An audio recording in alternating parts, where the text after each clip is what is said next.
Welcome back, everyone. We're joined now by Dr. Stephen Schmidt from Iowa State University's Department of Political Science, our favorite This Week in Iowa analyst. So let's talk presidential politics.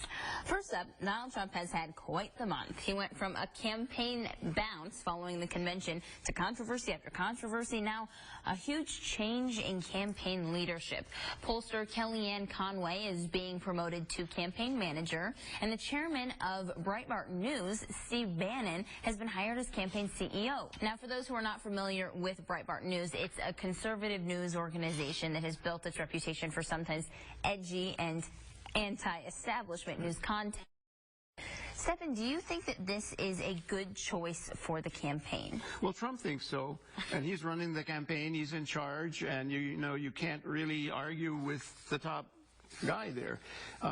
Many other Republicans don't think so, because they wanted him to pivot from the primary, which was edgy and getting people really excited on the right of the conservative movement, and now they were hoping he would go after independents and others.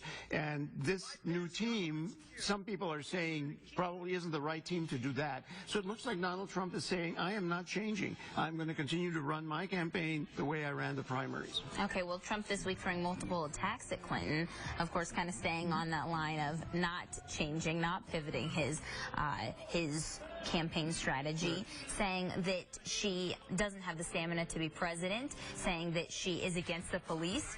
Recent polls continuing to show that she's untrustworthy. Do you think those attacks can hurt Clinton the way that he wants them to? Well, it certainly works for Republicans who have really not liked Clinton for a long, long time. And so a Republican can almost never go wrong attacking Hillary Clinton.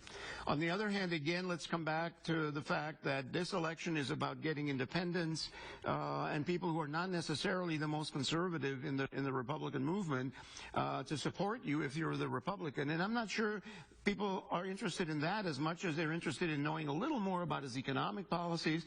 He had to talk about how he was going to fight ISIS, which did not really fly that well. It wasn't specific enough. So we'll have to see what the poll numbers do going forward. Do you think that specifics are that important for his voters, the voter base? No, you're absolutely right. Not for his voters. His voters are a certain demographic and a certain philosophy, people who don't like the establishment and so on.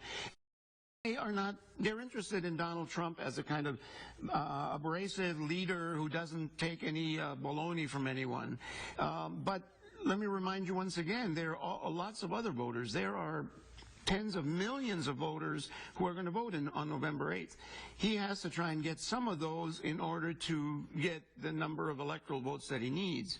And we don't know if this particular style is going to do that. Well, let's talk a little bit about women, and especially Clinton, and how her new kind of strategy is hammering on that tax debate, tax returns, and how he isn't releasing his tax returns. Do you think that that's something that is really important to those independent voters?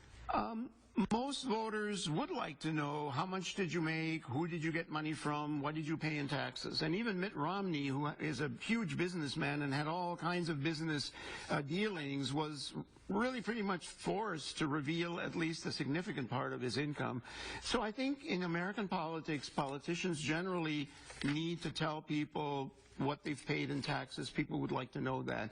And the problem with not doing that is that all kinds of rumors and stories begin to circulate. You know, you didn't pay any taxes, you got all kinds of business deals from shady people. Whether it's true or not, reality is what people perceive to be, and not revealing the taxes is leading to lots of rumors, which essentially are not very good for his campaign, I think. Do you think that there's potential, though, that those tax returns could hurt him more than they could help him? Well, if I were Donald Trump, I'd be very worried about people who don't like him hacking his accountant or the Internal Revenue and getting a hold of those tax returns and releasing them, especially in October.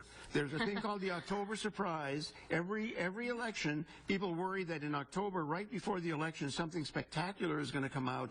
And I think I've heard this from some Republicans, that they're worried that someone may already have those tax returns, but they're just timing the release, which would be, I think, quite dramatic. And that would be dramatic, to say the least. We'd have to do a show on that. Right? Dr. Stephen Schmidt, thank you so much.